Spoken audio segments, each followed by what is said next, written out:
Howdy, folks. Today we're looking at Beetle Bailey number 33 from 1969 in Charlton Comics. Mort Walker's Beetle Bailey celebrated its 75th anniversary earlier this year, but you might be forgiven for having missed it. In the world of legacy comic strips, Beetle is even more of a cultural coelacanth owing to its milieu, a very gentle ribbing of life on a stateside military base launched in 1950 at a time when the relationship of our country to its armed services was far different than it is today. The strip features the adventures of the titular Private Bailey and his attempts to dodge any and all forms of work, an enduring motivation for any man in uniform. His eternal nemesis is Sergeant Snorkel, usually simply the Sarge, an easily confused bully who usually, but not always, ends up hoisted by his own petard. The strip was perhaps an easier sell in the 50s. Military service was a widespread rite of passage coming out of World War II and into Korea, with enough ex-GIs walking around for the military setting to carry cultural currency. Of course, the nature of military service has changed significantly over the decades, and today's specimen serves as an example of just this evolution.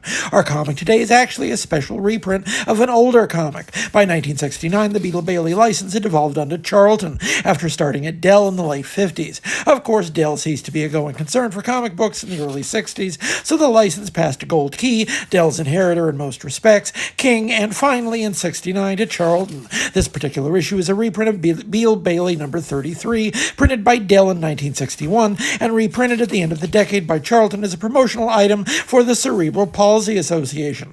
It's a funny thing to read a book lionizing the lackadaisical rhythms of military life printed at the height of the Vietnam War. As you might imagine, there's an advertisement for military service, and the back page even features a tribute to Sergeant Donald R. Long, a recipient of the Congressional Medal of Honor for his actions in 1966. According to his medal citation, he literally threw his body on a live grenade to save 8 of his fellows. Unquestionable heroism even in the midst of a bad war, certainly, but more to the point, a jarring reminder, however distorted through the prism of propaganda, of the actual wages of war as opposed to Beetle's perpetual stateside repose. Sadly, I was not able to find a single credit for anything here. If the info isn't on comics.org, I don't know where it might be.